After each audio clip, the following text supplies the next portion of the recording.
Il y a une légende qui dit que les entrepreneurs en ligne sont des escrocs parce qu'évidemment beaucoup en ont abusé, que les formations en ligne c'est de la merde, que ça coûte cher et que ça apporte pas de résultats parce que certaines formations sur le marché sont vraiment pourries. Et il y a plein de gens qui pensent que les entrepreneurs en ligne font de l'argent sur le dos des gens parce que souvent quand on vend une formation on peut faire beaucoup d'argent. Moi je suis pas du tout d'accord avec ça évidemment puisque je fais partie des entrepreneurs en ligne assez selon moi honnêtes et qui vendent un produit de qualité. Par contre je sais que dans l'imaginaire collectif on peut vite être mal vu. On n'a pas envie d'être associé à des gens qui copient, à des gens qui trichent, à des gens qui veulent aller vite trouver des hacks pour faire de l'argent plus rapidement sur le dos des gens sans avoir construit une méthode, sans avoir créé quelque chose par leurs propres moyens.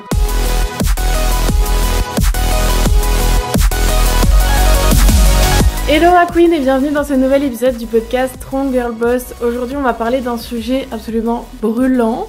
Vraiment ça pouvait pas tomber mieux que j'enregistre cet épisode. Mais avant ça, j'ai eu une idée qui va te plaire, c'est certain. J'ai reçu, pour celles qui regardent l'épisode, que ce soit sur YouTube ou sur Spotify, celles qui sont sur Apple Podcast, pas de soucis, je ne vous oublie pas, allez voir sur ma story Instagram, je vous mettrai tous les petits détails et les infos pour que vous voyez à quoi ça ressemble. Mais j'ai reçu 3 coffrets Oli des éditions limitées collector et j'en ai reçu 3, donc les 3 qui existent, l'or, le bronze et l'argent. C'est pas dans l'ordre, c'est pas grave. Et évidemment, j'ai pas besoin de tout ça, je gâte déjà beaucoup mes proches, donc je me suis dit que c'était à votre tour et que j'allais vous gâter, vous, auditeurs et auditrices de ce podcast qui augmente de jour en jour, de semaine en semaine, donc encore merci. Et donc pour te remercier, je vais t'offrir un de ces 3 coffrets collector Oli. Tu le sais, j'en parle dans ce podcast, c'est ma marque préférée de boissons ultra saines qui peuvent remplacer l'ice tea, les boissons énergisantes classiques. Et maintenant, ils ont une gamme hydratation dont je ne me passe plus pour rester hydraté, surtout quand on est sportif. Et je ne m'arrête pas là puisque avec ce coffret, tu recevras des petits goodies autour du podcast Strong Girl Boss, un carnet, un stylo, tout ce que j'offre normalement en exclusivité à mes clientes lors des séminaires. Tu y auras droit toi aussi. Les conditions, elles sont super simples. Si c'est pas déjà fait, tu dois t'abonner au podcast et ou à ma chaîne YouTube en fonction de là où tu regardes, t'as bien compris. Tu laisses un avis si c'est pas déjà fait. Sur Spotify, tu peux mettre 5 étoiles. Sur Apple Podcast, tu peux mettre 5 étoiles et un petit commentaire. Et sur YouTube, tu peux simplement laisser un commentaire. Je vérifierai si tu veux être sûr que je prenne bien ta participation en compte. N'hésite pas à m'envoyer la petite capture d'écran directement sur Instagram. J'enchaîne avec Instagram. La deuxième condition pour participer à ce concours, c'est de faire une story dans laquelle tu vas promouvoir entre guillemets le podcast et je choisirai la story la plus convaincante selon moi, voire la plus originale. À toi d'être créatif, on est des créateurs de contenu ici, donc je me voyais pas faire un concours où juste tu likes, tu cliques. Non, ça s'arrête pas là. un coffret Oli, il faut le mériter. Et évidemment, ça va m'aider à faire connaître le podcast, tu l'as bien compris. Je suis transparente avec toi. Pour finir rapidement sur ce petit concours avant d'enchaîner sur le podcast, regarde, si tu regardes cette vidéo, le coffret Oli ressemble à ça. Et dedans, tu as, je vais pas l'ouvrir parce que ça prend 1000 ans et qu'on n'est pas là pour ça à la base, mais dedans, tu as un shaker et un pot d'Oli Energy vraiment collector. C'est un goût qui existe, mais la boîte a été refaite. Je te mets tout ça en story Instagram, va jeter un œil pour voir si ça t'intéresse. Bref, parenthèse fermée, on va rentrer directement dans le vif du sujet, le sujet brûlant du jour qui a un petit peu fait polémique la semaine dernière. C'est la copie, le plagiat. Il y a une entrepreneuse française qui a, enfin je sais pas si elle est française mais francophone, qui aurait plagié et copié une formation d'une nana aux US. Je n'ai pas d'infos sur le sujet, j'ai pas cherché à mener l'enquête, etc. Je veux pas rentrer dans ce débat-là. C'est juste que j'avais déjà pensé à faire cet épisode et du coup je me suis dit bon là c'est le moment, c'est un sujet d'actualité du coup, donc je vais en profiter pour parler de ce sujet qui moi me touche personnellement. Tu verras, je vais te l'expliquer tout au long de cet épisode, mais j'ai été touchée, des clientes à moi ont été touchées, donc je pense que c'était important que je prenne la parole là-dessus dans ce podcast. Donc le plagiat, la copie, c'est un phénomène qui arrive, qui est arrivé là publiquement du coup, mais qui arrive aussi dans l'ombre. Souvent, on n'a pas forcément conscience de ces choses-là. En tout cas, moi, je n'avais pas conscience de ça avant de le vivre parce que de moi-même, j'aurais pas forcément pensé à copier l'intégralité de ce que fait quelqu'un d'autre. Enfin bref. Pourquoi je te dis ça? Donc dans cet épisode, en gros, je vais te parler de ce phénomène de plagiat, de copie, de la différence entre le fait de s'inspirer et le fait de copier, et de comment, évidemment, comme d'habitude, à la fin de l'épisode, je te donnerai des clés que tu peux activer directement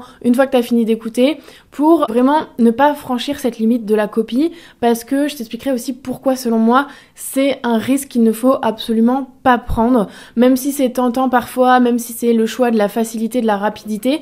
Déjà, c'est illégal, on y reviendra sur les questions de droit et de loi, je trouve que c'est important de le rappeler, parce que parfois sur les réseaux, c'est un peu la foire à la saucisse, dirons-nous.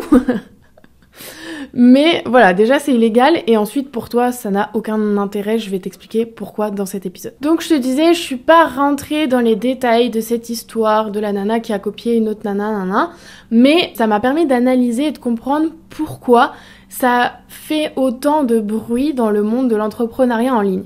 Donc il y a des gens qui étaient vénères contre la nana, qui se sont insurgés, etc. Et il y a d'autres gens qui ont dit attention, ne tombez pas non plus dans le harcèlement. Certes, c'est pas bien ce qu'elle a fait, mais il faut pas du tout rentrer dans les extrêmes et faire du harcèlement, se liguer en groupe contre elle, etc. Donc moi, je suis un petit peu mitigée dans ces avis. Évidemment, moi, je faisais partie de ces gens en colère qui ont partagé des posts pour dire c'est interdit de copier, arrête tes conneries. Enfin voilà, pour vraiment se révolter contre les gens qui copient. Pourquoi? Parce que ça m'est arrivé. Donc la première étape, je pense, de cette polémique, c'est que, en fait, pour une fois, c'est public. Parce que on se rend pas compte du nombre de gens qui gèrent des galères business, des clients qui payent pas, des gens qui te copient, et patati et patata, dans l'ombre, toute la journée. Vraiment, moi, il y a eu une période, là, ça va mieux, mais il y a une période, c'était mon quotidien. C'est pour ça aussi que ça m'a vite affaiblie, etc. Et que là, j'apprends à poser mes limites, j'apprends à gérer ces situations que je connaissais pas avant et qui me touchent, moi, profondément, parce que, voilà, je suis un petit peu fragile sur les bords et du coup, je prends très personnellement les choses, très à cœur, etc. Mais bref. Donc, en fait, ça a rendu public un phénomène qui est souvent dans l'ombre, qui est privé, mais qui a touché beaucoup d'entrepreneurs en ligne et on se sent plutôt impuissant face à cette situation. Donc c'est sûr que là, quand plein de gens disent c'est pas bien de copier, arrête de copier, t'as envie de partager ce message parce qu'en fait t'as pas pu forcément le faire publiquement quand ça t'est arrivé. Donc comme ça arrivait à plein de monde s'offusque de ce que cette nana a fait et la pauvre, malheureusement, elle prend un petit peu pour tout le monde. Et moi c'est comme ça que je le vois. Donc évidemment, encore une fois, faut pas tomber dans le harcèlement. Moi je citerai pas cette nana et je pense qu'il n'y a pas d'intérêt forcément à le faire, mais je me dis c'est un mal pour un bien, malheureusement elle prend pour les autres, mais à un moment faut quand même que ce genre de comportement cesse et le fait que encore une fois cette histoire soit rendue publique, malheureusement ça a fait du bien à beaucoup d'entre nous puisque on a pu un petit peu libérer notre venin qu'on n'a pas pu libérer avant. Évidemment moi j'ai jamais cité la nana, j'ai juste partagé des posts qui reprenaient un petit peu cette notion de plagiat parce que c'était dans l'actualité, sans citer la nana. Encore une fois, je considère pas avoir participé à son harcèlement, mais à un moment, je peux pas non plus rester silencieuse face à ce problème, et ça faisait un moment, comme je te le disais, que je voulais enregistrer ce podcast parce que je voulais prendre la parole sur le sujet, et du coup, cette histoire m'en donne encore plus l'opportunité et m'a mis un petit peu plus le déclic de faire cet épisode plus rapidement que prévu, Pourquoi je l'ai pas fait avant? Parce que j'avais pas encore réglé 100% le problème et je me sentais pas légitime de te dire comment faire si ça t'arrive, etc. Parce que j'avais encore pas trouvé la solution et que j'étais encore trop affectée émotionnellement. Je vais t'expliquer, tu vas comprendre. Mais du coup, voilà pourquoi cet épisode arrive à ce moment-là et du coup est en plein milieu de l'actu, donc ça tombe parfaitement bien. Donc la première raison pour laquelle cette histoire a fait autant de bruit, je pense, c'est parce que on est nombreux à se sentir concerné et se sentir offusqué en tant qu'entrepreneur en ligne. Deuxième raison, selon moi, c'est le consommateur qui, lui, se sent offusqué. Moi, je suis pas rentrée dans cette affaire, encore une fois, je sais pas si c'est une cliente qui s'est plainte ou si c'est des concurrents qui ont découvert ça et du coup, je sais pas comment c'est arrivé, j'ai pas voulu m'intéresser à ça. Mais ce que je retiens de ces histoires, pas forcément celle-ci, mais en général, c'est que, donc, les autres entrepreneurs peuvent se révolter et dire en fait, franchement, tu ne redors pas notre image. Premier point, c'est parce qu'on se sent concerné. Deuxième point, c'est qu'en fait, il y a une légende qui dit que les entrepreneurs en ligne sont des escrocs parce qu'évidemment beaucoup en ont abusé, que les formations en ligne c'est de la merde, que ça coûte cher et que ça apporte pas de résultats parce que certaines formations sur le marché sont vraiment pourries, disons-le, soyons clairs. Et il y a plein de gens qui pensent que les entrepreneurs en ligne font de l'argent sur le dos des gens. Parce que souvent, quand on vend une formation, on peut faire beaucoup d'argent par mois, etc. Et donc, il y a certaines personnes qui considèrent que c'est pas juste, que voilà.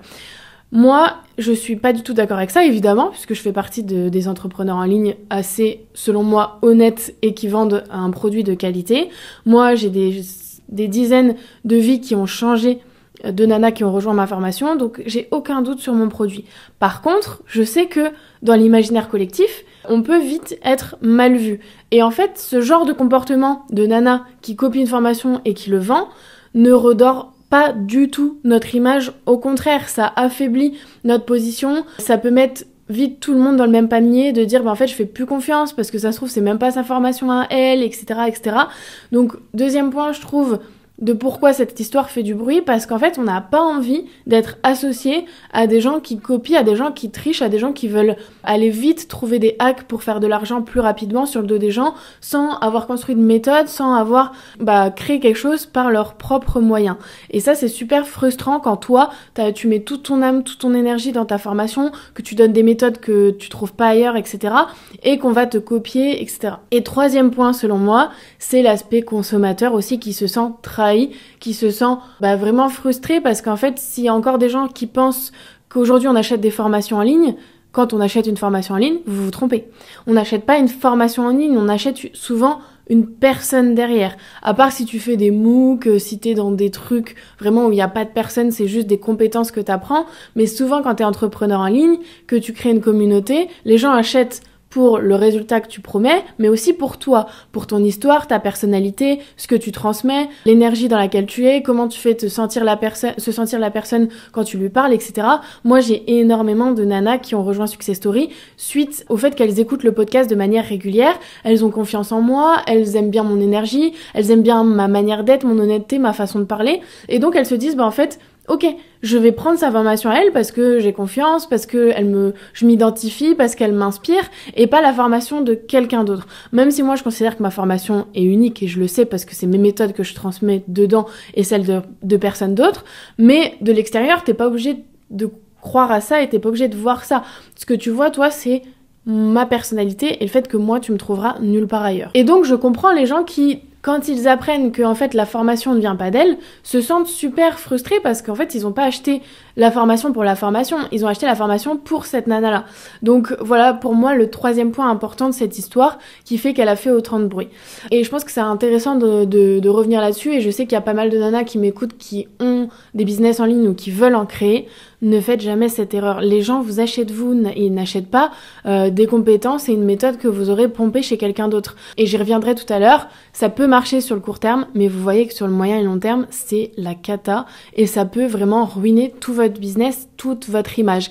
Et encore une fois, plus important que les produits, votre image est beaucoup plus importante. Parce qu'en fait, comment dire, là, si tu passes pour quelqu'un qui est tricheuse, copieuse, escroc, ça va être tellement long de redorer ton image que par exemple si tu vends un produit quand tu débutes qui n'est pas forcément un produit de malade, puisque tu débutes, c'est ok, il sera amélioré et il n'y a pas de souci, et tu mets un prix qui correspond à ce niveau-là, et voilà, c'est comme ça que le business marche. On a tendance à vouloir aller trop vite, à sortir des offres parfaites dès le début, des offres super chères qui vont transformer des vies. Non, en fait, il n'y a pas besoin d'aller dans ces extrêmes-là si au départ tu n'es pas capable de le faire, et la plupart du temps c'est le cas parce qu'il faut de l'expérience. Moi, tu vois, mes méthodes que je transmets à l'heure actuelle, qui ont des noms, qui ont vraiment des étapes à suivre, etc., ça s'est construit en même temps que mes clientes arrivaient, en même temps qu'elles me posaient les questions, et aujourd'hui j'ai une méthode qui est super claire mais qui s'est construite au fil des mois, et mes premières clientes peuvent en témoigner. Donc ne te mets pas de presse par rapport à ça, il vaut mieux sortir un petit produit au départ qui soit pas incroyable, c'est pas grave, t'as le droit de te tromper, et si des gens sont pas satisfaits, c'est pas grave, t'en trouveras d'autres, mais tu vois, c'est pas ton image directement qui sera impactée, ou alors les gens se diront bon ce produit-là, il était pas dingue, bon ok, on passe à autre chose. Mais les gens qui n'ont pas acheté le produit seront pas forcément impactés. Tu vois ce que je veux dire? Ce sera pas lié directement à ton image. C'est beaucoup plus facile de sortir par la suite un nouveau produit qui lui sera meilleur, plutôt que de partir direct avec un produit de ouf mais qui est pas le tien. et que les gens apprennent que c'est pas le tien, et là que ton image soit complètement niquée parce que, j'espère que ça va pas me... Je dis trop de gros mots, faut que j'arrête parce que Spotify il va plus m'aimer après. Mais du coup, vaut mieux sortir une petite offre, je vais pas me répéter, plutôt que te faire accuser derrière de copieuse, d'escroc, nanana. Ça, c'est beaucoup plus dur à rattraper en termes d'image derrière. Donc ne prends pas le risque et j'ai un petit peu sauté des étapes, je t'expliquerai après d'autres points qui expliquent le fait pour moi que c'est impossible de faire ça, genre c'est trop risqué. La problématique qu'on peut identifier derrière ce scandale, c'est qu'en fait, la barrière entre l'inspiration et la copie est de plus en plus fine. La limite est de plus en plus floue. Et il y a des gens volontairement qui floutent cette limite, et il y a des gens qui involontairement ne se rendent pas compte. Donc c'est pour ça que je pense que cet épisode est important, même si ça t'est jamais venu directement à l'idée de copier. Parfois, on peut avoir l'impression qu'on s'inspire juste, alors qu'en réalité, on copie.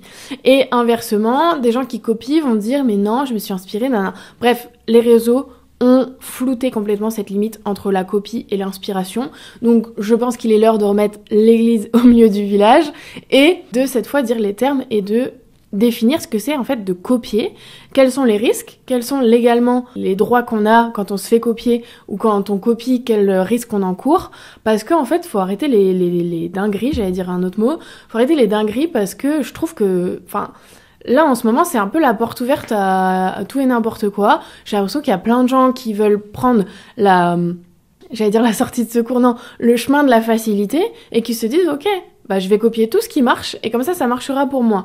Ouais, mais en gros, frérot, si c'était aussi simple, ça, tout le monde le ferait. Donc c'est qu'il y a j'ai trop besoin d'être vulgaire aujourd'hui, je sais pas ce que j'ai. J'allais dire une dans le pâté pour ceux qui connaissent l'expression. C'est n'importe quoi. Mais bref, en fait, stop. Je dis stop. Aujourd'hui, cet épisode, il est là pour dire stop. Stop à ce genre de dinguerie. Donc, n'oubliez jamais que... Et déjà, je tiens à dire un truc parce que vraiment, ça m'est arrivé et j'en peux plus. Genre, vraiment, ça m'énerve. Mes clientes comprendront d'ailleurs cette histoire et j'ai été rassurée parce que toutes mes clientes se sont... offusquée et tout, et je me suis dit bon c'est bon, je suis pas folle, parce qu'au début vraiment je me suis dit mais c'est peut-être moi le problème, c'est peut-être moi qui suis parano et qui suis égoïste, etc. Et en fait non, ça a choqué tout le monde, donc il y a pas de souci, je vais te raconter ça tout de suite. Mais ce que j'ai remarqué, c'est que souvent les gens qui sont en tort, les gens qui copient, etc., ils vont te dire non mais t'as rien inventé, non mais ça t'appartient pas, non mais nanana. Alors déjà, t'as pas besoin d'inventer quelque chose pour qu'il t'appartienne si tu l'as écrit d'une telle manière, etc. Et deuxième chose, ce qu'on écrit... si, en fait, ça m'appartient. Ce qu'on écrit sur les réseaux nous appartient. Ce qu'on crée sur les réseaux nous appartient. En fait, la création de contenu, c'est une nouvelle forme d'art. Tu irais pas reproduire une œuvre de Picasso en disant que c'est la tienne. Pareil, en fait, c'est la même chose que la contrefaçon sur des sacs de luxe, etc. En fait, tu peux pas recopier exactement la même chose en disant que c'est légal et en disant que tu t'appropries le truc. Non, c'est no way, c'est impossible, c'est illégal. Et souvent les gens, vraiment, ils vont te dire ça, t'as rien inventé, nanana. Moi, on m'a quand même sorti, ouais, mais en fait, si je dis que la Terre est ronde, on va pas me dire que ça m'appartient pas cette pensée et que je copie celui qui a dit que la Terre était ronde. Oula, mais grosse... En fait, si tu pars dans des arguments absurdes, c'est que t'as totalement tort et que là t'as juste plus d'arguments pour dire que t'as raison. Donc déjà, si quelqu'un n'est pas capable de te dire en quoi son contenu est différent, en quoi ce n'est pas de la copie, à part trouver des arguments par l'absurde, sache que tu as raison et que il s'agit de copie, il s'agit de plagiat. Si la personne n'est pas capable de prouver par A plus B que c'est différent, en disant la différence, c'est que c'est pareil. Tu vois ce que je veux dire? Donc déjà ça, ce genre d'argument et tout, ne rentre pas là-dedans et ne te culpabilise pas, parce que souvent des personnes qui vont copier sont potentiellement aussi des personnes qui manipulent, qui sont un petit peu vicieuses au fond et qui vont essayer de retourner la situation parce qu'elles n'acceptent pas d'avoir tort, qu'elles veulent pas accepter le fait qu'elles ont copié, parce que souvent elles vont créer des choses et par exemple si tu copies un contenu, tu vas avoir des likes, des commentaires, donc t'as pas du tout envie de supprimer, t'as pas du tout envie d'avouer le truc. Pareil, quand tu crées une offre que t'as copiée sur quelqu'un d'autre, t'as pas envie d'accepter que t'as copié et de supprimer l'offre et de plus gagner d'argent grâce à ça, parce qu'en fait t'as vraiment ce truc d'avarice un petit peu du résultat, alors que le processus n'a pas été le tien, tu vois. Donc surtout, ne vous laissez jamais influencés par des gens qui vous ont copié, parce qu'ils vont essayer de vous retourner le cerveau et de vous faire croire que c'est vous qui êtes égoïste et qui vous appropriez votre contenu, alors que le contenu sur les réseaux sociaux appartient à tout le monde, etc. C'est faux, c'est totalement faux. Et c'est pas parce qu'il y a plein de personnes qui répètent ce que vous pouvez dire, parce que vous inspirez des gens et tout, en vous citant, que quelqu'un qui ne vous cite pas a raison. Moi, il n'y a aucun souci si mes clientes, elles partagent du contenu qui peut venir de ce que je leur ai dit pendant un live si elles me citent. Parce qu'en fait, je suis leur mentor, c'est normal. Moi, tu vois, il y a plein de moments où je reprends des choses que Margot m'a dit, qu'Ophé m'a dit, etc. Mais tu vois, Ophélie, je la cite tout le temps dans mon podcast parce qu'en fait, ce qui appartient à César... C'est quoi l'expression? Ça va pas du tout. Faut rendre à César ce qui appartient à César. Je crois que c'est ça l'expression. Mais moi, ça me paraît évident, tu vois, cette histoire de reconnaissance. Si on m'apprend quelque chose, si on me transmet quelque chose, etc., bien sûr que je vais citer la personne qui m'a transmis ça. Enfin, ça me paraît évident. Et ensuite, moi, de toute cette amas de connaissances, ou quand la connaissance initiale, je cite la personne, ensuite, je vais créer quelque chose qui m'appartient, et où là, je pourrais mettre des noms sur une méthode parce que je l'ai jamais entendu ailleurs. Et je vais prendre beaucoup de sources d'inspiration, et moi, pouvoir créer quelque chose qui m'appartient. C'est ça le but de l'inspiration, on est d'accord? Je te dis pas d'inventer l'eau chaude de rien faire si c'est pas quelque chose de 100% nouveau. Mais essaie toujours de le mettre à ta manière, à ta sauce. Petit point que je voulais rajouter dans cet épisode, c'est que n'oublie jamais que la loi s'applique aussi sur les réseaux sociaux. Et moi, je dirais aussi et surtout. Pourquoi surtout? Parce que, en fait, aujourd'hui, il y a des gens pour qui la moitié de leur vie, même plus parfois, se passe sur les réseaux sociaux. Donc c'est ultra important de ramener la notion de justice et de loi dans les réseaux sociaux. Parce que sinon, ça voudrait dire que tu passes plus de temps dans un monde virtuel où il y a zéro loi que dans ton monde réel où il y a une justice qui a été créée pour une bonne raison. Donc n'oublie pas que la loi s'applique aussi sur les réseaux sociaux. Et autre point pour lequel je dis surtout sur les réseaux sociaux, c'est que même si c'est dur à croire, et moi j'ai mis du temps avant de l'admettre, c'est plus facile d'avoir des preuves sur les réseaux sociaux. Pourquoi je dis j'ai mis plus de temps à l'admettre, c'est qu'en fait moi je me disais oui mais bon j'ai pas de preuves, j'ai rien de tangible, etc. Mais en fait des posts sur les réseaux sociaux c'est des preuves, une offre, une formation, c'est des preuves. Un workbook, c'est une preuve. Enfin, tu vois, si t'as des éléments où tu peux dire ça m'appartient et c'est copié, ça constitue une preuve, tout simplement. Donc, ne te dis pas sur les réseaux, c'est plus dur. Non, c'est beaucoup plus facile. Moi, enfin, tu vois, il peut y avoir des screens, etc. Des gens qui t'envoient des screens, machin, ça peut constituer des preuves.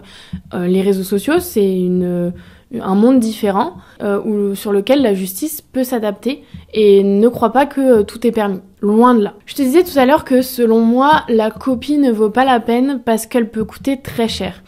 Pourquoi les gens parfois copient? Parce qu'ils ont pas le temps. Souvent on va dire bah non, j'ai pas eu le temps donc oui j'ai un petit peu copié, j'ai un petit peu pompé et tout.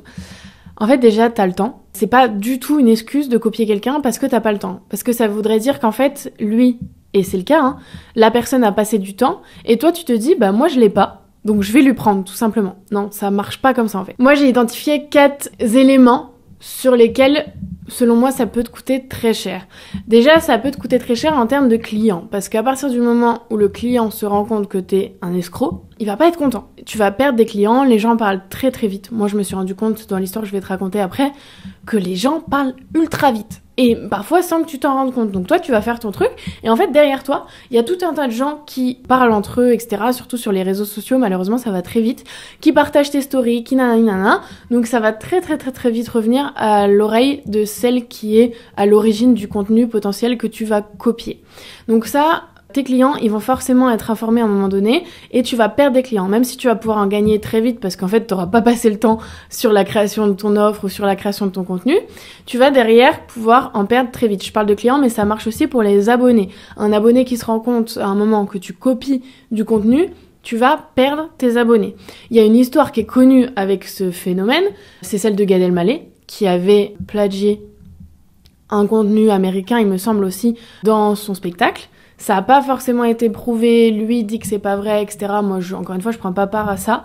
Mais la réalité, c'est quoi? C'est qu'il a perdu énormément de son public français qui s'est senti trahi et qui aurait préféré que ce soit presque des blagues un peu moins drôles potentiellement, mais qui viennent de lui. Sachant qu'encore une fois, Gad Elmaleh, on l'aime pour sa personnalité et ses gestes qu'il fait, etc. Et pas pour quand il copie quelqu'un. Donc si t'as un manque d'aspiration à un moment ou que t'as pas le temps, vaut mieux rien faire que de copier, parce que ça se ressentira et tu risques de perdre des gens. Deuxième point, ça peut te coûter très cher en argent, parce que tu peux être attaqué en justice. Tu peux totalement être attaqué en justice si tu copies le contenu de quelqu'un d'autre, donc fais très attention. Et en fait, sur les réseaux, la limite est encore plus floue, parce que tu peux même copier sans copier mot pour mot, mais si tu reprends par exemple un concept, ça peut... tu peux être attaqué en justice. MrBeast, par exemple, c'est pour ça qu'il a reproduit des chaînes dans différentes langues avec ses concepts, parce que il commençait à se faire voler les concepts dans différents pays, etc.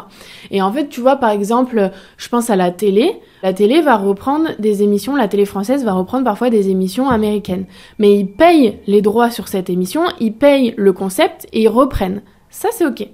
Mais sur les réseaux sociaux, ça marche pas comme ça. Tu vas pas contacter MrBeast et lui dire « Ok, je te paye pour que tu me donnes ton concept. » Ça serait bien en vrai, ce serait trop bien pour les créateurs de contenu, mais malheureusement, ça marche pas comme ça. Et donc, il y a des créateurs français qui reprennent, par exemple, je sais pas, je donne un exemple, si MrBeast il fait 24 heures avec un abonné, bah il y a plein de youtubeurs français qui vont faire 24 heures avec un abonné. Bah normalement, ça, c'est interdit. Si MrBeast, il peut prouver que c'est lui qui a créé le concept, c'est interdit de faire ça.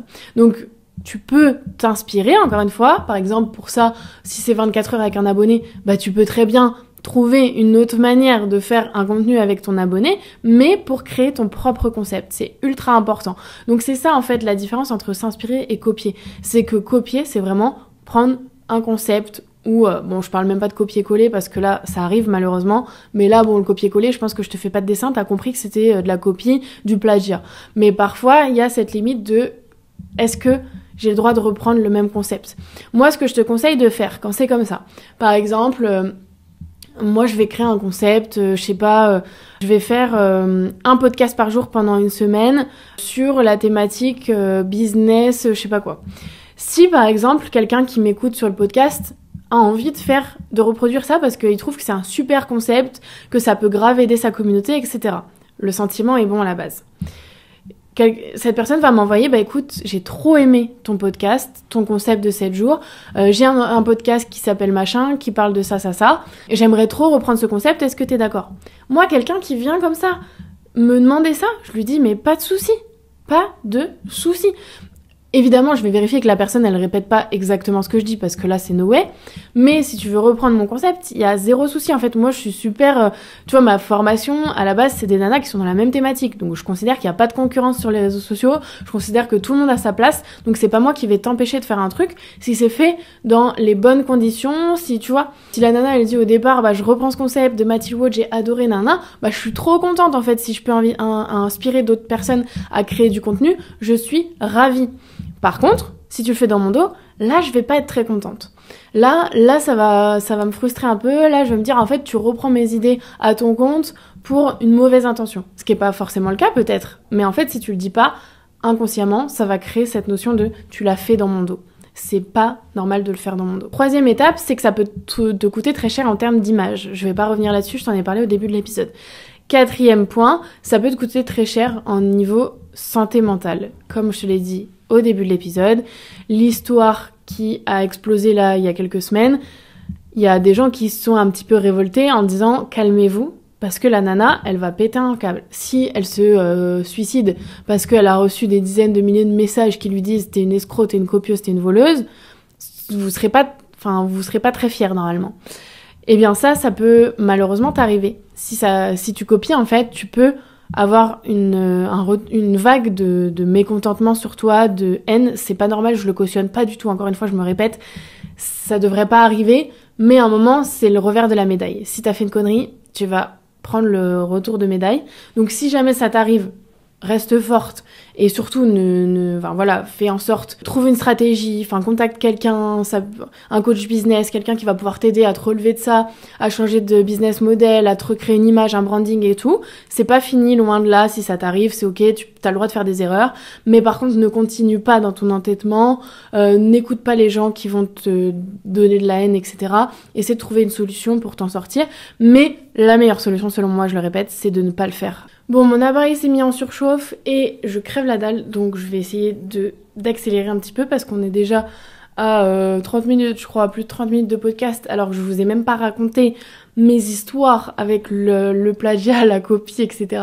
Donc on y arrive dans le vif du sujet. Ça m'est arrivé 2 fois là récemment, directement et indirectement. Indirectement, puisque ça arrivait dans ma formation, une nana a copié mot pour mot le contenu d'une autre fille. Et du coup, moi, je me suis un peu remis en question, et c'est encore une fois pour ça que je voulais faire l'épisode, pour dire, même si moi, je conseille tout le temps de s'inspirer, de reproduire ce qui marche, etc., ça me paraît évident quand je dis ça, que c'est pas de reproduire mot pour mot, mais de réadapter. Et dans ma formation, il y a tout un premier module sur l'identité, le positionnement, ton personal branding, ce qui fait que t'es différent, tes valeurs, etc. Donc ça permet à mes clientes que je leur envoie des tendances, des exemples de contenu toutes les semaines et qu'elles les reproduisent dans le format qui fonctionne, tout en l'adaptant à leur cible, à leur personnalité, etc. C'est la base même de ma formation, c'est comme ça que moi j'ai réussi, et c'est comme ça que beaucoup de gens réussissent sur les réseaux sociaux en se lançant, et ensuite, une fois que t'es lancé, une fois que t'as compris les codes des réseaux sociaux, l'algorithme, etc., là tu vas pouvoir créer du contenu qui t'appartient à 100%, qui vraiment sort un petit peu de ton chapeau, on va dire, mais souvent c'est intéressant au départ de reproduire ce qui fonctionne sur une plateforme pour que ça fonctionne pour toi, que tu attires une communauté engagée et qu'ensuite cette communauté engagée te suive sur des nouveaux concepts, sur des nouveaux formats. Moi par exemple, les gens m'ont suivi sur le podcast parce qu'ils sont engagés sur mon Instagram et qu'ils ont envie de voir les nouveaux concepts que je sors. Pareil, mes vlogs sur YouTube en général, ils attirent quand même pas mal de monde. Enfin voilà, c'est qu'en fait les gens maintenant me font confiance, sont arrivés sur mon compte pour des raisons au départ de contenu qui fonctionne à fort potentiel viral, comme j'appelle ce type de contenu, et ensuite qui viennent sur des formats plus longs pour moi, pour ma personnalité, pour mes concepts, pour les thématiques que j'aborde, et ça vient 100% de moi. Donc encore une fois, quand je dis il faut reproduire ce qui marche, c'est pas copier ce qui marche. Donc c'est totalement différent, s'inspirer et copier. Je tenais à le rappeler parce que parfois, je me dis mais les gens ne réfléchissent pas. En fait, c'est impossible de copier-coller le contenu de quelqu'un d'autre. Tu n'as pas le droit de le faire, c'est illégal encore une fois. Donc ça arrive dans ma formation. Pour l'instant, ça a été réglé en interne et moi je suis pas intervenue, mais je l'ai quand même appris et encore une fois, tout se sait. Donc ne fais pas ça, juste ne fais pas ça parce que tout se sait et c'est trop risqué pour toi. Donc pour l'instant, moi je suis pas forcément intervenue, mais je pense que si ça se reproduit d'une manière ou d'une autre et que cette fois je sais la personne parce que la personne ne m'a pas dit qui c'était, pour juste pas que ça fasse d'histoire, etc. Parce que malheureusement, quand ça nous arrive, on est plus en mode j'ai pas envie que ça sache, j'ai pas envie que ça fasse d'histoire, j'ai pas envie... Parce qu'on n'a pas cherché le conflit. C'est quelqu'un qui vient nous copier, nous on n'a rien demandé. Donc du coup tu te dis, si je rentre dans le conflit, si j'en parle, c'est moi la responsable du conflit. Donc ça, encore une fois, ne t'excuse pas de t'être fait copier. Ce n'est pas de ta faute et ça veut pas dire que tu dois rien dire, sinon ça va se reproduire et ça veut dire que tu participes. En fait, si tu dis rien, ça veut dire que indirectement tu l'acceptes. Donc ça, c'est impossible. Bref, donc si ça se reproduit dans ma formation, là, je reposerai des limites, mais mes clientes écoutent le podcast et je pense que voilà, ça arrive de faire des erreurs, donc je considère que l'erreur est humaine et que si ça arrive qu'une fois, ça se reproduira pas et basta. Si ça se reproduit, par contre, il faut pas se laisser faire. Deuxième petite anecdote autour de ça, enfin grosse anecdote pour le coup, parce que là, ça m'a beaucoup plus affectée, touchée. C'est une de mes clientes qui a lancé sa formation, son accompagnement même, puisque c'est exactement le même business model que le mien, avec des lives, des formations en ligne, enfin des vidéos en ligne et une communauté, et dans la même thématique que moi. Donc là, tu te dis, mais what the fuck, genre impossible. La nana est dans ma formation, elle lance un accompagnement qui est sur le même business model que moi, avec la même cible que moi. Donc ça, c'est inacceptable. Ça s'appelle la concurrence déloyale dans le marché de l'entreprise, dans la réalité, on va dire. Et dans le virtuel, c'est pareil. Les gens ne se rendent pas compte, mais dans le virtuel, il existe aussi une forme de concurrence déloyale. Et lancer une formation, quand t'es encore dans la même formation qui est concurrente, c'est de la concurrence déloyale, tout simplement. il y a un risque de prendre des clients, il y a un risque de prendre évidemment des informations, puisque quand tu lances un business juste après avoir rejoint une formation sur cette thématique, c'est qu'en fait, tu n'avais pas les compétences à la base, ou en tout cas pas toutes les compétences. Ça veut dire que quand tu vas retransmettre des compétences à tes clients, tu vas retransmettre mon savoir, les informations que je t'ai transmises, et ça, ce n'est pas légal, encore une fois. T'as beau le tourner dans tous les sens que tu veux, avec des mots différents, ça s'appelle quand même de la concurrence déloyale et du plagiat. Donc voilà, moi j'ai mis un petit peu de temps à digérer la pilule, j'ai mis un petit peu de temps à intervenir, à réagir, donc je te conseille pas du tout de faire comme moi, d'être dans le déni, mais bon, c'est ma manière d'être, j'essaye de changer un petit peu, je me fais accompagner, et d'ailleurs je remercie dans cette situation mon mastermind, mes clientes et mes proches qui m'ont soutenue, parce que c'était pas facile pour moi, parce que moi je donne tout à mes clientes, je considère que elles me doivent rien en retour, mais un petit peu de reconnaissance et juste de respect, c'est la moindre des choses. Quand je donne ma main et qu'on me prend le bras, je suis pas forcément d'accord avec ça, mais j'ai du mal à mettre des termes là-dessus et à surtout agir, parce qu'en fait, moi, ma première réaction, ce serait la colère, l'impulsivité, presque les insultes, et j'ai pendant longtemps nié cette partie de moi en me disant, bah non, il faut que tu sois plus calme, il faut que tu sois lisse, c'est pas bien d'être en colère, il faut, tu vois, quand tu rentres dans le monde du dev perso, t'es un peu en mode, non, bah il faut être gentil avec tout le monde. Le dev perso, c'est pas ça. Moi, j'ai appris grâce à ma coach Ophélie, en fait, être bienveillant, ça veut pas dire ne pas avoir de limites, ne pas se faire respecter, ne pas savoir poser ses limites pour pas qu'on les franchisse. Et quand elles sont franchies, savoir attaquer, savoir, en fait, dire, là, t'as franchi la limite, voilà ce que tu encours, voilà ce que tu risques. Donc j'ai mis un petit peu de temps à le faire, mais au final, je l'ai fait et je me sens beaucoup mieux depuis. Et je me sens, vraiment, vraiment beaucoup mieux. Ça m'a beaucoup atteint pendant quelques semaines. Mais du coup, j'ai éjecté cette personne de ma formation, évidemment, pour pas, parce que moi, je donne à mes clientes qui sont entrées les nouvelles mises à jour. Il y a toujours des trends, il y a toujours des lives, il y a les replays des lives. Donc en fait, t'as accès à absolument tout. C'est impossible pour moi que cette personne garde les accès à tout ça. Sachez que même si vous promettez un accès avec une durée, que ce soit à vie ou même 6 mois, etc., et qu'une personne fait ça au sein de votre formation au bout de 3 mois, le contrat est rompu pour la concurrence déloyale. Donc vous n'avez pas à honorer votre contrat jusqu'aux 6 mois alors que la personne vous a fait ça. Ça pareil, moi j'étais pas très à l'aise avec ça, etc. Mais en fait, vous devez rien à personne à partir du moment où vous avez délivré ce que vous aviez à délivrer et que la personne derrière se comporte de manière pas légale, ou en tout cas au-delà de la légalité, juste pas correcte en fait. Si vous déterminez que la limite est franchie, vous avez le droit de le dire et de faire ce que vous voulez faire en fait. Si tu veux éjecter quelqu'un de ta formation, tu le fais, point barre. Si tu considères qu'il a franchi les limites.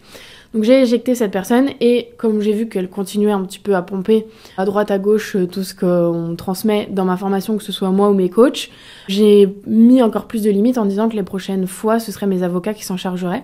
Donc voilà, un petit peu des manières de faire. Il y a des gens et moi j'avoue que ça m'a effleuré l'esprit, après je me suis dit non, parce que c'est pas aligné avec ce que je suis. Il y a des gens qui font du name and shame, c'est-à-dire que quand ça leur arrive, ils vont citer. Par exemple, entre concurrents, ça se fait parfois. Moi, mes clientes, à un moment, je les respecte. Si elles me respectent pas, c'est leur problème et elles en verront les conséquences. Mais moi, je continue à les respecter et donc je veux pas participer à un name and shame, à tu vois, par exemple, là, ce qui s'est passé avec l'entrepreneuse où tout le monde va se retourner contre elle. Moi, c'est pas du tout mon but. Moi, mon seul but, c'est respecte mes limites, mon savoir, mes méthodes, c'est protéger.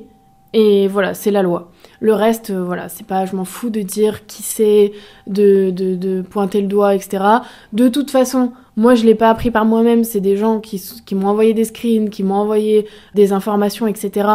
Parce que eux-mêmes étaient choqués, offusqués. Donc encore une fois, comme je le disais, si tu fais ça, les gens sont pas bêtes et s'en rendront compte et ça va baisser ta crédibilité au max, tu vas passer pour quelqu'un qui est pas honnête, qui est pas droit, qui est pas franc, donc ne fais pas ça. Bref, donc moi je m'en fous, en fait je suis droite dans mes bottes, j'ai fait ce que j'avais à faire, mais pour moi je te recommande pas du tout de faire du name and shame, parce que c'est toi qui vas passer derrière pour la méchante, c'est pas très honnête de faire ça, et donc si tu combats les gens qui sont pas honnêtes, deviens pas honnête, rentre pas du tout dans leur jeu, et ne fais pas ça même si c'est tentant, et que t'es énervé, et que t'as envie que cette personne en fait, elle récolte ce qu'elle a semé.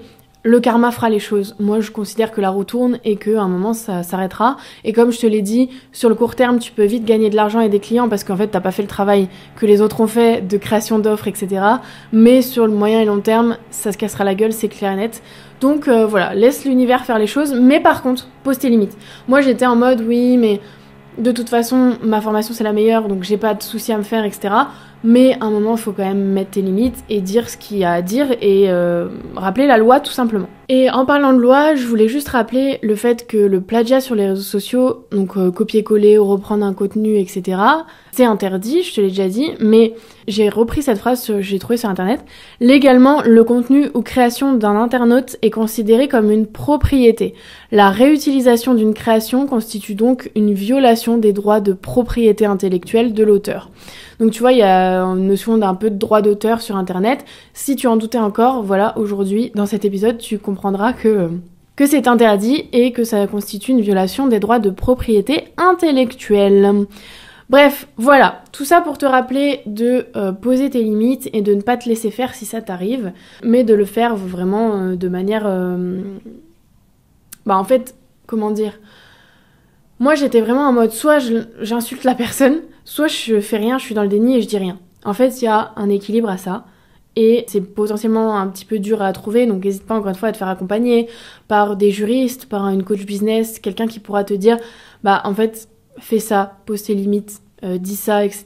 Et quelqu'un qui connaît peut-être plus le droit que toi. Du coup, ce que je te recommande pour finir cet épisode, pour continuer de t'inspirer, parce que l'inspiration c'est ultra important pour la créativité, etc., mais sans franchir cette limite un petit peu fine et floue de la copie, ce que je te recommande, c'est premièrement de te former dans ce domaine de la création de contenu, parce que la création de contenu, ça s'apprend, la connaissance de soi, ça s'apprend, créer un positionnement aligné, ça s'apprend. Moi, c'est le premier module de ma formation Success Story, donc si tu veux candidater, le lien est toujours dans ma bio Instagram ou en bas de mes vidéos YouTube. J'ouvre bientôt des places pour un public plus large que les créatrices de contenu sport, nutrition. Donc si tu te sens visée et que tu as besoin d'une aide pour créer ton identité sur les réseaux sociaux, créer une stratégie de contenu alignée sans forcément reproduire tout le temps ce que font les autres et sans savoir où tu vas, sans savoir à qui tu parles, tu es la bienvenue dans Success Story, tu peux candidater via le lien. Et en fait, vraiment, le premier module de ma formation, et c'est le plus gros, c'est le plus important, c'est dédié à ça. Créer ta vision, qui tu veux être comme créatrice de contenu, qui tu veux être comme nana qui crée un business, à qui tu veux t'adresser, pourquoi, quel est ton positionnement, quel est ton storytelling. Toutes ces choses, ce sont des choses que tu ne peux pas voler à quelqu'un et qui ne peuvent pas être volées. Perso, on peut copier ma formation, on copiera jamais mon histoire. On peut copier ma formation, on copiera jamais ma manière de m'exprimer, mon honnêteté, ma manière de transmettre. Donc en fait, tous les gens qui pensent qu'en copiant, ils vont aller plus vite, vous mettez encore une fois le doigt dans l'œil. Deuxième étape, ça peut être prendre un mentor. Par exemple, si tu trouves quelqu'un de super inspirant, comme je te le dis, c'est pas interdit de reprendre un business model qui fonctionne, c'est pas interdit de reprendre des idées, etc. qui fonctionnent. En revanche, ce qui est interdit, c'est de le faire dans le dos de la personne, et c'est de le faire, tu vois, moi, ma cliente, à la rigueur, elle m'aurait dit, écoute, j'ai trop envie de lancer ça, parce que c'est ma passion, et que moi, je vais l'enseigner de telle manière, et que ce sera pas la même manière que toi, ce sera complémentaire, qu'est-ce qu'on peut faire ensemble, qu'est-ce qu'on peut créer ensemble. Moi, je suis là, mais grosse... Yes, let's go en fait, tu vas casser le game. Je suis là moi pour aider les nanas à s'émanciper et c'est pour ça que j'ai mis autant de temps à poser mes limites. Je me suis dit mais en fait je vais pas empêcher quelqu'un de réussir, empêcher quelqu'un de s'émanciper alors que c'est ça que je prône. Mais en fait t'as pas le droit de t'émanciper en copiant quelqu'un d'autre. T'as pas le droit de prendre la voie la plus rapide alors que des gens galèrent pendant des années pour créer quelque chose qui leur appartient. Donc encore une fois, prendre un mentor, ça peut te permettre d'avoir quelqu'un qui te dit écoute, moi j'ai fait ça. Voilà ce que je te conseille. Par exemple, moi je vais jamais dire à mes clientes tu m'as copié parce que t'as fait le même portfolio que moi. Tu m'as copié parce que t'as envoyé des templates, t'as envoyé un mail qui est mot pour mot celui que j'envoie moi. En fait, c'est ce que je leur transmets. Je leur dis copier ce qui marche pour moi. Mais c'est pour ça qu'elles m'ont payé. Et c'est un accord. Quand tu prends une formation, quand tu prends un mentor, moi je suis mentor. En fait, une formation c'est différent. Mais moi je suis mentor de mes clientes et je leur dis, si vous êtes créatrice de contenu dans le sport et la nutrition et que vous voulez créer une communauté engagée, avoir des collaborations, avoir des clients, faites ça. Donc je vais pas les disputer de faire ça. Évidemment, elles ont le droit de reprendre ce que je leur donne. Mais c'est moi qui leur donne de manière consciente, j'ai un consentement à leur dire vas-y fonce. Par contre, quand tu fais des trucs dans mon dos, que tu copies par exemple ma page de vente, que tu copies des mails que j'envoie, que tu copies mes descriptions de trucs Instagram, si je te dis pas je suis d'accord, c'est pas légal. Si par contre je te dis reprends ces 3 accroches pour tes contenus Instagram, évidemment je vais pas te disputer si tu les reprends. C'est moi qui te les donne pour que tu réussisses. Donc encore une fois, si tu veux reprendre quelque chose, demande à la personne. Est-ce que tu peux me faire un coaching one-one? Est-ce que tu peux me faire du mentorat? Me transmettre ta stratégie? Comment t'as fait pour faire ça? Et en fait, nous, on est là pour ça. Moi, je suis là pour dire à mes clientes, mais bordel, réussi. Ma cliente, si elle m'avait dit, je veux faire ça, nanana, j'aurais pu l'accompagner en one-one, j'aurais pu... Mais si tu te sens supérieur à tous les autres, bah, t'étonnes pas derrière que les gens, bah, en fait, soient pas d'accord et se laissent pas faire. Troisième étape, évidemment, c'est que si, par exemple, tu reprends un mantra, quelque chose que tu peux pas transformer à ta sauce parce que tu considères que dans la forme qu'il est, il est juste, cite la personne. Moi, par exemple, dans mes podcasts, quand je vais citer le podcast de David Laroche où j'ai entendu ça. Je vais pas le reprendre à mon compte. Je vais pas citer ce qu'a dit David Laroche sans dire que c'est David Laroche qui l'a dit. Ça me paraît évident. Mais il y a des gens qui se disent, ok, je vais regarder une vidéo YouTube avec les 4 étapes pour lancer son podcast. Je vais refaire exactement la même vidéo YouTube parce qu'elle a bien marché. Mais c'est pas possible, en fait. T'as pas le droit de faire ça. Il faut absolument soit que tu cites la personne, soit que tu réadaptes en fonction de toi, ton expérience, ce que tu considères vrai, pas vrai, etc. L'inspiration doit te pousser à la réflexion. Si inspirer pour toi, c'est juste reproduire, là, c'est de la copie. S'il n'y a pas un passage, un processus de réflexion, ça veut dire que tu as loupé une étape et que tu copies là. Et 4e étape possible, c'est que si vraiment t'aimes bien la compétence de quelqu'un, si tu as appris de cette personne, etc., tu peux demander, par exemple, d'intervenir dans ta formation ou d'intervenir, que ce soit dans des vidéos, dans des lives, dans un podcast, par exemple, si tu veux parler d'une thématique où tu as énormément appris grâce à quelqu'un, essaie d'inviter cette personne sur ton podcast. Ou alors, si cette personne t'arrive pas à la voir, tu la cites. Mais tu ne reprends jamais le contenu de quelqu'un d'autre pour ton compte. Tu le reprends juste à ta sauce. C'est ça la différence. Voilà un petit peu ce que je voulais dire à travers cette notion de s'inspirer ne veut pas dire copier. J'espère que ça t'a fait une bonne piqûre de rappel. J'espère que si ça t'est déjà arrivé de copier des gens mot pour mot, ça va te vacciner en fait, j'espère. Et si ça t'arrive ou t'es arrivé de te faire copier, au moins tu sauras maintenant comment réagir. N'hésite pas à me faire un retour sur ce podcast, sur ce que t'en as pensé, parce que voilà, encore une fois, je me suis un petit peu livrée sur des choses qui sont pas forcément faciles à transmettre pour moi, mais je considère que ça aura forcément un impact et je suis contente de l'avoir fait aujourd'hui, en plus dans l'actualité. N'oublie pas le concours que j'ai lancé avec Oli sur le podcast pour recevoir le coffret édition collector Oli ainsi que des goodies du podcast qui sont exclusifs normalement à mes clientes. Je te dis à très vite ma queen dans un prochain épisode.